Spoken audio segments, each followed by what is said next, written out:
गुरुर्ब्रह्मा गुरुर्विष्णु गुरुर्देवो महेश्वरः गुरुर्साक्षात् परब्रह्म तस्मै श्री गुरुवे नमः।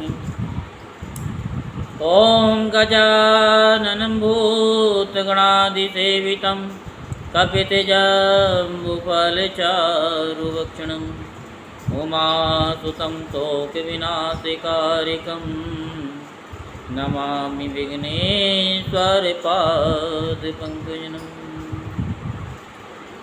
सच्चिदानन्दरूपाय विश्वोत्पत्त्यादिहेतवे तापत्रयविनाशाय श्रीकृष्णाय वयं नमः। बोल वृंदावन बिहारी लाल की जय, बोल बांके बिहारी लाल की जय। आज आप श्रीमद् भागवत महापुराण में चाणूर, मुष्टिक आदि पहलवानों का तथा कंस का उद्धार कैसे हुआ विस्तार पूर्वक कथा श्रवण करेंगे और धर्म लाभ प्राप्त करेंगे। श्री सुखदेव जी कहते हैं कि परीक्षित, भगवान श्री कृष्ण ने चाणूर आदि के वध का निश्चित संकल्प कर लिया। जोड़ बंध दिए जाने पर श्री कृष्ण चाणूर से और बलराम जी मुष्टिक से जा भिड़े। वे लोग एक दूसरे को जीत लेने की इच्छा से हाथ बांधकर और पैरों से पैर अड़ाकर बलपूर्वक अपनी अपनी ओर खींचने लगे। वे पंजों से पंजे, घुटनों से घुटने और माथे से माथा और छाती से छाती भिड़ाकर एक दूसरे पर चोट करने लगे। इस प्रकार दांव पेच करते करते अपने अपने जोड़ीदार को पकड़कर इधर उधर घुमाते, दूर ढकेल देते, जोर से जकड़ लेते, लिपट जाते, उठा कर पटक देते, छोड़कर निकल भागते और कभी छोड़कर पीछे हट जाते थे। इस प्रकार एक दूसरे को रोकते, प्रहार करते और अपने जोड़ीदार को पछाड़ देने की चेष्टा करते। कभी कोई नीचे गिर जाता तो दूसरा उसे घुटनों और पैरों से दबाकर उठा लेता, हाथों से पकड़कर ऊपर ले जाता, गले में लिपटकर और लिपट जाने पर ढकेल देता और आवश्यकता होने पर हाथ पांव इकट्ठे करके गांठ बांध देता। परीक्षित, इस दंगल को देखने के लिए नगर की बहुत सी महिलाएं भी आई हुई थी। उन्होंने जब देखा कि बड़े बड़े पहलवानों के साथ ये छोटे छोटे बलहीन बालक लड़ाए जा रहे हैं, तब वे अलग अलग टोलियां बनाकर करुणावश आपस में बातचीत करने लगी। यहाँ राजा कंस के सभासद बड़ा अन्याय और अधर्म कर रहे हैं।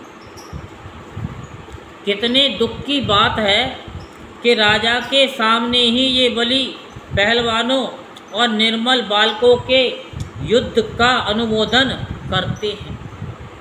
बहन देखो, इन पहलवानों का एक एक अंग वज्र के समान कठोर है। ये देखने में बड़े भारी पर्वत से मालूम होते हैं, परंतु श्री कृष्ण और बलराम अभी जवान भी नहीं हुए हैं। परंतु श्री कृष्ण और बलराम अभी जवान भी नहीं हुए हैं। इनकी किशोर अवस्था है, इनका एक एक अंग अत्यंत सुकुमार है। कहाँ ये और कहाँ वे?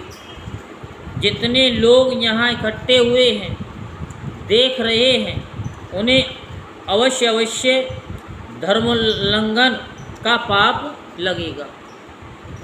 सखी, अब हमें भी यहाँ से चल देना चाहिए। जहाँ अधर्म की प्रधानता हो वहाँ कभी न रहें, यही शास्त्र का नियम है। देखो, शास्त्र कहता है कि बुद्धिमान पुरुष को सभासदों के दोषों को जानते हुए सभा में जाना ठीक नहीं है, क्योंकि वहाँ जाकर उन अवगुणों को कहना, चुप रह जाना अथवा मैं नहीं जानता ऐसा कह देना, ये तीनों ही बातें मनुष्य को दोष भागी बनाती हैं। देखो देखो, श्री कृष्ण शत्रु के चारों ओर पैतरा बदल रहे हैं। उनके मुख पर पसीने की बूंदें ठीक वैसे ही शोभा दे रही है जैसे कमल कोष पर जल की बूंदें। सखियों, क्या तुम नहीं देख रही हो कि बलराम जी का मुख मुष्टिक के प्रति क्रोध के कारण कुछ कुछ लाल लोचनों से युक्त हो रहा है, फिर भी हास्य का अनिरुद्ध आवेग कितना सुंदर लग रहा है। सखी, सच पूछो तो ब्रज भूमि ही परम पवित्र और धन्य है, क्योंकि वहाँ ये पुरुषोत्तम मनुष्य के वेश में छिपकर रहते हैं। स्वयं भगवान शंकर और लक्ष्मी जी जिनके चरणों की पूजा करती हैं, वे ही प्रभु वहाँ रंग बिरंगे जंगली पुष्पों की माला धारण कर लेते हैं तथा बलराम जी के साथ बांसुरी बजाते हुए गौवे चराते और तरह तरह के खेल खेलते हुए आनंद से विचरते हैं। सखी, पता नहीं गोपियों ने कौन सी तपस्या की थी जो नेत्रों के दोनों से नित्य निरंतर इनकी रूप माधुरी पान करती रहती हैं। इनका रूप क्या है? लावण्य का सार संसार में या उससे परे किसी का भी रूप इनके रूप के समान नहीं है। फिर बढ़कर होने की भी तो बात ही क्या है।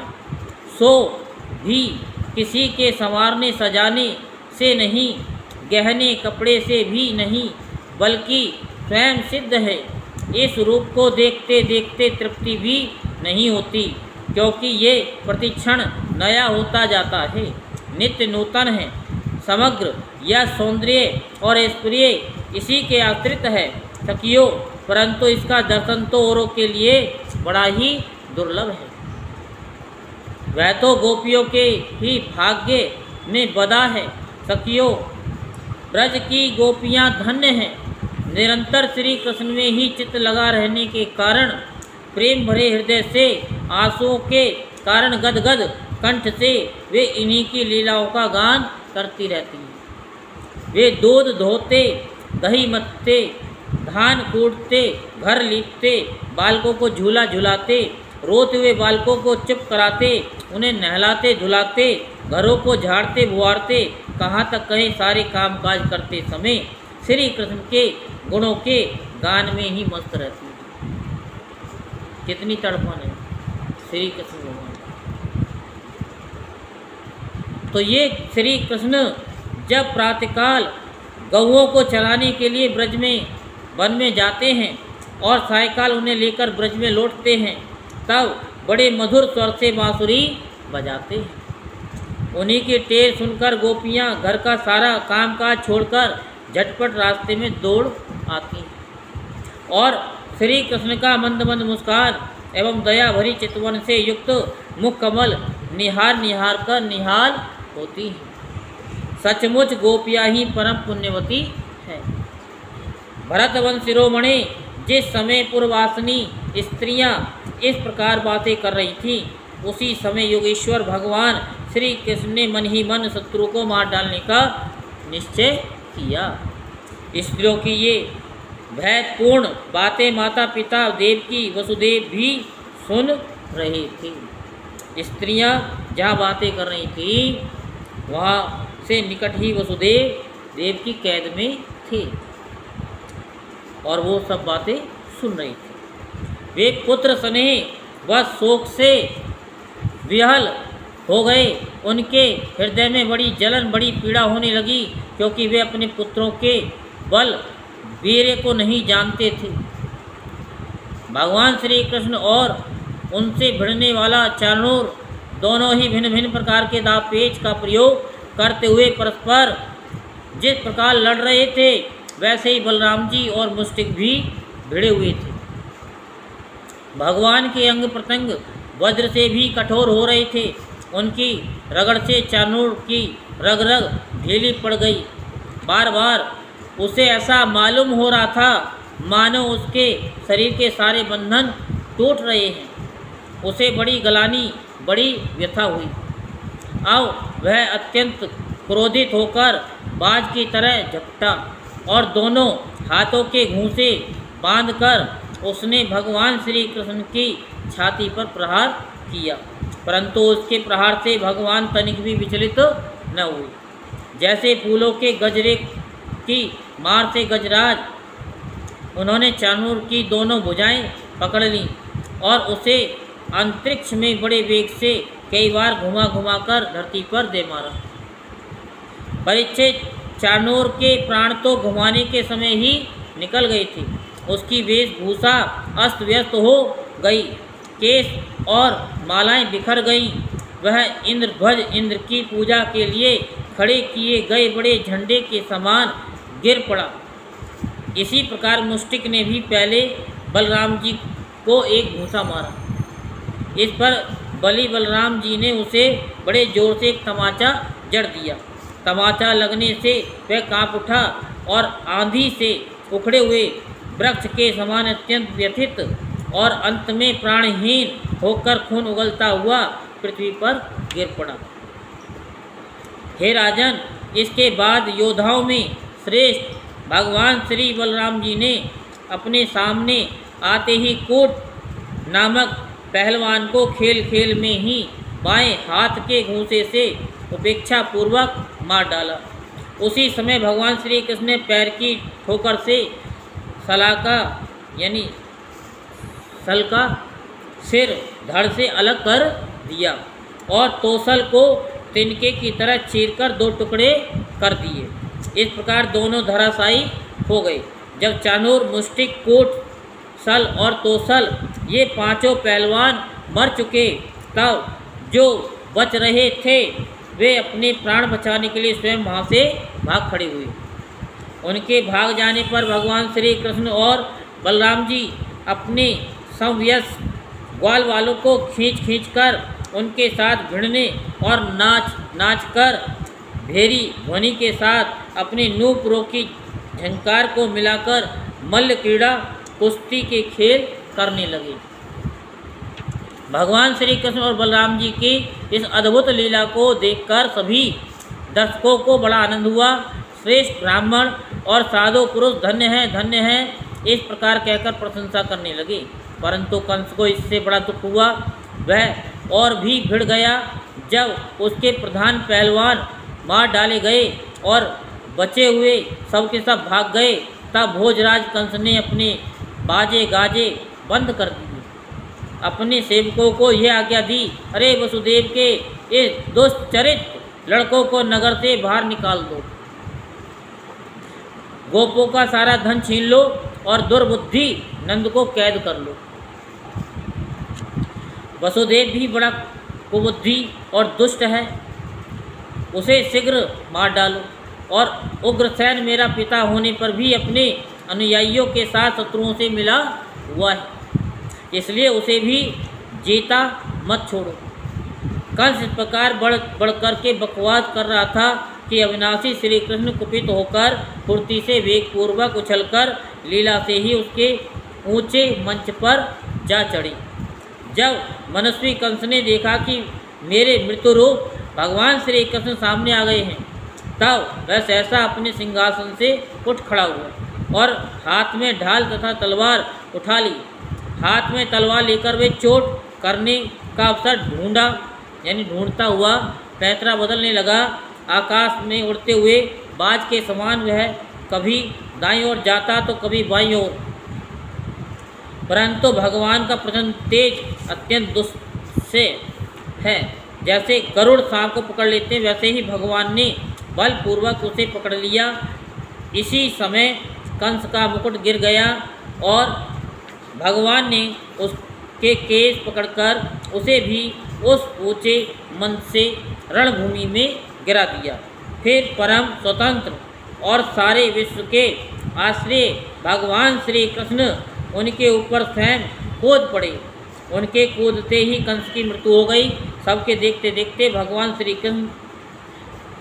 कृष्ण कंस की लाश को धरती पर उसी प्रकार घसीटने लगे जैसे सिंह हाथी को घसीटते हैं। नरेंद्र, उसी समय सबके मुंह से हाय हाय की बड़ी ऊंची आवाज़ सुनाई पड़ी। कंस नित्य निरंतर बड़ी घबराहट के साथ श्री कृष्ण का ही चिंतन करता रहता था। वह खाते पीते, सोते, चलते, बोलते और सांस लेते सब समय अपने सामने चक्र हाथ में लिए भगवान श्री कृष्ण को ही देखता रहता था। इस नित्य चिंतन के फलस्वरूप वह चाहे द्वेष भाव से ही क्यों न किया गया हो, उसे भगवान के उसी रूप की प्राप्ति हुई, सारूप्य मुक्ति हुई, जिसकी प्राप्ति बड़े बड़े तपस्वी योगियों के लिए भी कठिन है। कंस के कंकन और नयनोद्र और 8 छोटे भाई थे। वे अपने बड़े भाई का बदला लेने के लिए क्रोध से आग बबूले होकर भगवान श्री कृष्ण और बलराम जी की ओर दौड़े। जब भगवान बलराम जी ने देखा कि बड़े वेग से युद्ध के लिए तैयार होकर दौड़े आ रहे हैं, तब उन्होंने परिघ उठाकर उन्हें वैसे ही मार डाला जैसे सिंह पशुओं को मार डालता है। उस समय आकाश में दुमदुमियाँ बजने लगी। भगवान के विभूति स्वरूप ब्रह्मा, शंकर आदि देवता बड़े आनंद से पुष्पों की वर्षा करते हुए उनकी स्तुति करने लगे। अप्सराएं नाचने लगी। महाराज कंस और उसके भाइयों की स्त्रियां अपने आत्मीय स्वजनों की मृत्यु से अत्यंत दुखित हुईं। वे अपने सिर पीटती हुई आंखों से आंसू भरे वहाँ आईं। वीर सैया पर सोए हुए अपने पतियों से लिपटकर वे शोकग्रस्त हो गईं और बार बार आंसू बहाती हुई ऊंचे स्वर से विलाप करने लगी। हाँ नाथ, हाँ प्यारे, हे धर्मज्ञ, हे करुणा में, हे अनाथ वत्सल, आपकी मृत्यु से हम सबकी मृत्यु हो गई। आज हमारे घर उजड़ गए, हमारी संतान अनाथ हो गई। पुरुष श्रेष्ठ, इस पुरी के आप ही स्वामी थे। आपके विरह से इसके उत्सव समाप्त हो गए और मंगल चिन्ह उतर गए। ये हमारी ही भांति विधवा होकर शोभाहीन हो गई। स्वामी, आपने निरपराध प्राणी के साथ घोर द्रोह किया था, अन्याय किया था, इसी से आपकी ये गति हुई। सच है, जो जगत के जीवों से द्रोह करता है उनका अहित करता है, ऐसा कौन पुरुष शांति पा सकता है। श्री सुखदेव जी कहते हैं, परीक्षित, भगवान श्री कृष्ण ही सारे संसार के जीवन दाता हैं। उन्होंने रानियों को ढाढ़स बंधाया, सांत्वना दी, फिर लोक रीति के अनुसार मरने वालों का जैसा क्रियाकर्म होता है वह सब कराया। भगवान श्री कृष्ण और बलराम जी ने जेल में जाकर अपने माता पिता को बंधन से छुड़ाया और सिर से स्पर्श करके उनके चरणों की वंदना की, किंतु अपने पुत्रों के प्रणाम करने पर भी देवकी और वसुदेव ने उन्हें जगदीश्वर समझकर अपने हृदय से नहीं लगाया। उन्हें शंका हो गई कि हम जगदीश्वर को पुत्र कैसे समझें। बोल वृंदावन बिहारी लाल की जय, बोल बांके बिहारी लाल की जय। जय जय श्री राधेश्याम, जय जय श्री राधेश्याम, जय जय श्री राधेश्याम।